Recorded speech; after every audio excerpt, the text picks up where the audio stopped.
इस बीच सीएम योगी आदित्यनाथ कार्य समिति की बैठक खत्म होने के बाद कुछ कह रहे हैं, आपको सुनवाते हैं।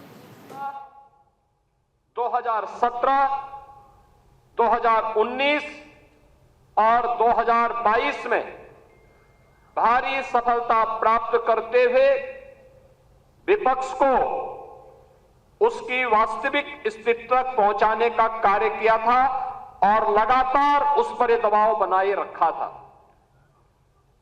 कोई संदेह नहीं, 2014 में जितना मत प्रतिशत भारतीय जनता पार्टी के पक्ष में था,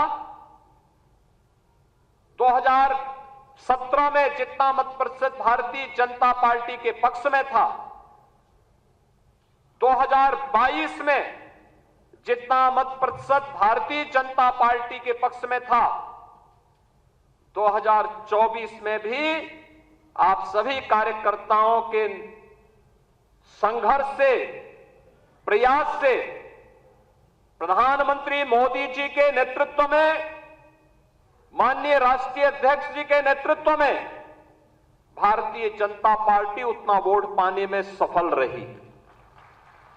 लेकिन जैसा वोटों की शिफ्टिंग होती है और कहीं पर जब हम लोग ये मान करके चलते हैं कि आत्मविश्वास में कि हम तो जीत ही रहे हैं, तो स्वाभाविक रूप से वहां पर कहीं ना कहीं हमें खामियाजा भी भुगतना पड़ता है और वह अति आत्मविश्वास कहीं ना कहीं हम लोगों को जहां चोट पहुंचाने में, उस विश्वास पर खरा उतरने में, उन अपेक्षाओं पर खरा उतरने में, जहां कहीं ना कहीं उस विश्वास पर कहीं ना कहीं चोट पहुंची, वहीं साथ ही साथ जिस विपक्ष ने चुनाव के पहले हिम्मत हार करके बैठ गया था, वो आज फिर से उछल कूद करने का कार्य कर रहा है। बहनों और भाइयों, याद करिए 2022 का विधानसभा का चुनाव, 2022 का विधानसभा का चुनाव विपक्ष उछल कूद कर रहा था। चुनाव के तत्काल बाद आपने देखा होगा कैसे मारपीट पर उतारू हो गए थे, और तब हर कार्यकर्ता इस बात को सोचता था कि वास्तव में हमारी सरकार का माफिया मुक्त उत्तर प्रदेश का अभियान इन्हीं गुंडों के लिए है, और उस उत्तर प्रदेश को आप सबके सहयोग से आज माफिया मुक्त करने में हमें सफलता प्राप्त हुई। तो माफिया मुक्त उत्तर प्रदेश के साथ साथ हमारे विचार परिवार का ये जो लंबा संघर्ष था, 500 वर्षों का इंतजार, कि किसी भी जनपद में जाइए, इंटर स्टेट बॉर्डर पर जाइए, आपको लगेगा आज कोई नहीं कह सकता है, उसको उत्तर प्रदेश का वासी कहने में संकोच नहीं होगा, क्योंकि उत्तर प्रदेश का इंफ्रास्ट्रक्चर किसी भी अन्य जगह से अच्छा आपको प्राप्त होगा। मुझे याद है जब मैं बुंदेलखंड गया था पहली बार मुख्यमंत्री बनने के बाद, मेरे साथ आज के जल शक्ति मंत्री श्री स्वतंत्र देव सिंह जी थे। हम लोग चित्रकूट में गए, मैंने चित्रकूट में वहां के कार्यकर्ताओं के साथ बैठक की, जनप्रतिनिधियों के साथ बैठक की, रात्रि को मैंने वहां के उद्यमी और व्यापारियों के साथ बैठक की थी। मैंने उनसे कहा, मैंने कहा यार चित्रकूट में अच्छे होटल क्यों नहीं आ रहे हैं, अच्छी धर्मशालाएं क्यों नहीं बन रही हैं? उन्होंने एक ही बात कही, उन्होंने कहा अगर कोई निवेश करेगा तो डकैत उसका अपहरण कर देंगे। तो मैंने कहा मैं अगली बार तब आऊंगा जब यहां से डकैतों से मुक्त कर दूंगा। और मुझे बताते हुए प्रसन्नता है, आज न केवल बुंदेलखंड चित्रकूट बल्कि पूरा बुंदेलखंड डकैतों से मुक्त हो चुका है, माफिया से मुक्त, डकैतों से मुक्त। आज आप कहीं भी जाते होंगे, क्या काशी, क्या अयोध्या, क्या मथुरा वृंदावन, क्या विंध्यवासिनी धाम, क्या सुखतीर्थ, क्या निमिषारण्य, क्या ये आपकी वैचारिक यात्रा और आपकी आध्यात्मिक विरासत को क्या सम्मान यहां पे नहीं मिला?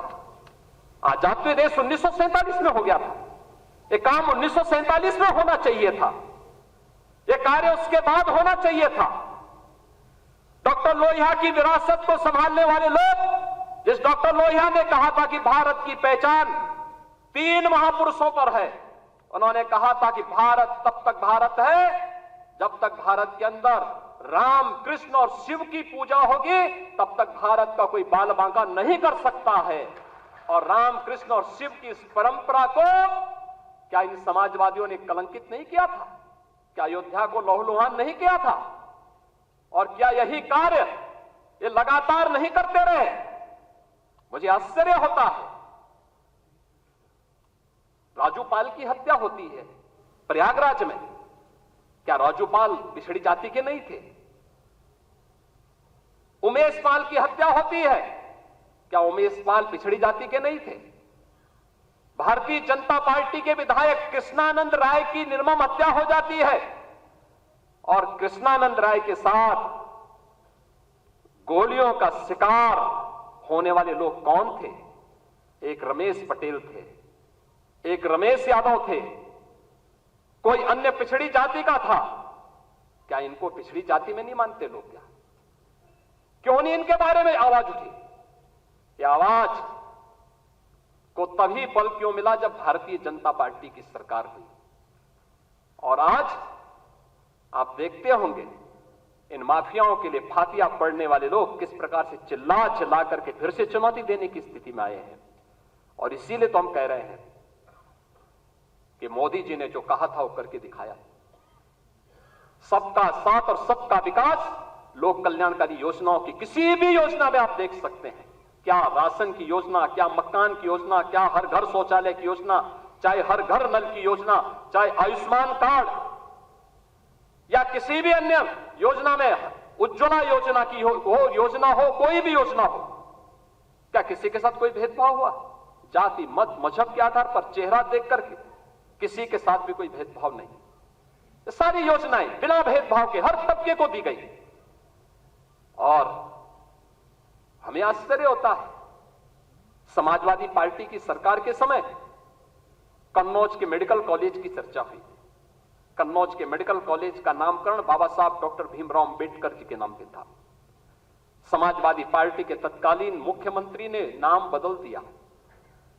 और इस बार जब मैं वहां गया था, हमारे वहां मंत्री श्री असीम और उन्होंने मेरे सामने इस बात को रखा। हमने उसी दिन कहा कि नहीं, ये बाबा साहब भीमराव अंबेडकर के नाम पर ही मेडिकल कॉलेज फिर से जाना जाएगा। और हम लोगों ने इस मेडिकल कॉलेज का नामकरण उसी समय वहां किया था। लखनऊ का भाषा विश्वविद्यालय, क्या ये मान्यवर कांसी राम जी के नाम पे नहीं था? क्यों चेंज कर दिया गया? ये सब समाजवादी पार्टी की सरकार में होता। दलित चिंतकों और महापुरुषों और सामाजिक परिवर्तन के वाहक उन महापुरुषों को क्या समाजवादी पार्टी ने अपमानित नहीं किया था? वो लगातार अपमानित करते थे। ये तो संविधान की अवहेलना करते थे। इन्होंने तो धर्म के आधार पर अनुसूचित जाति, जनजाति और पिछड़ी जाति को मिलने वाले आरक्षण पर भी सेध लगाने का काम किया था। कौन नहीं जानता 2016 में जब समाजवादी पार्टी की सरकार थी, अनुसूचित जाति के नौजवानों की स्कॉलरशिप को समाजवादी पार्टी की सरकार ने रोकने का काम किया था। हम लोग इसको मुद्दा नहीं बना पाए, हम अपनी उपलब्धियों को मुद्दा नहीं बना पाए।